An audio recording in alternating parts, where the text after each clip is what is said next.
मुलांनो, आज आपण वजन म्हणजे वेट आणि मास म्हणजे वस्तुमान शिकलो.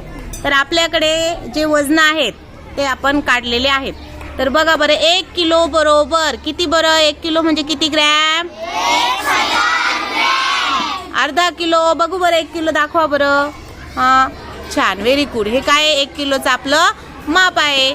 चला, 1 किलो बरोबर 1000 ग्रॅम. मग 1/2 किलो किती? 1/2 किलो बरोबर कुठे? 500 ग्रॅम. दाखवा बरं. 500 ग्रॅम म्हणजे 1 किलोचे अर्ध केलं तर किती येतो?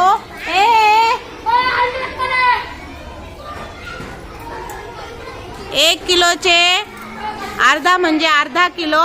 1000 चे निम्मे 1/2 किलो म्हणजे किती ग्रॅम? 500 ग्रॅम. 500 ग्रॅम दिसतंय.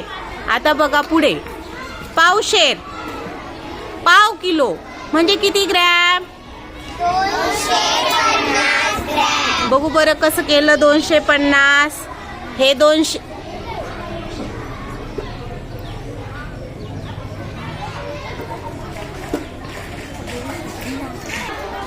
हे 200 आणि हे 50 म्हणजे 250 ग्रॅम. ग्रॅम. 250 ग्रॅम. ग्रॅम म्हणजे काय म्हणतो आपण त्याला? पाव. पाव. ग्रॅम. पाव. पाव किलो. पाव किलो किंवा पाव शेर. पावशेर किंवा पाव किलो. आलं लक्षात? 250 म्हणजे काय? मग 250 ग्रॅम म्हणजे काय? पावशे. आम्हाला परत एकदा सांग. 250 ग्रॅम म्हणायचं. कर चल. हे 200, हे 50. हे 200 हे 50 म्हणजे 250. 250 ग्रॅम म्हणजेच पाव किलो. अजून पाव किलो आणि पावशे. आता मला पाऊण किलो दाखवा. कोण दाखवणार पाऊण किलो? हा, चला सांगा बरं. पाऊण किलो म्हणजे किती?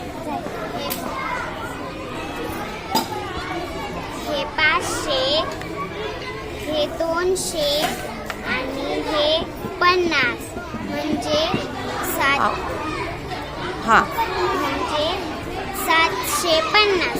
म्हणजेच त्याला आपण काय म्हणतो? पाऊण किलो. 750 म्हणजेच काय? पाऊण किलो. असं आज आपण माप शिकलेलो आहोत. आता आपण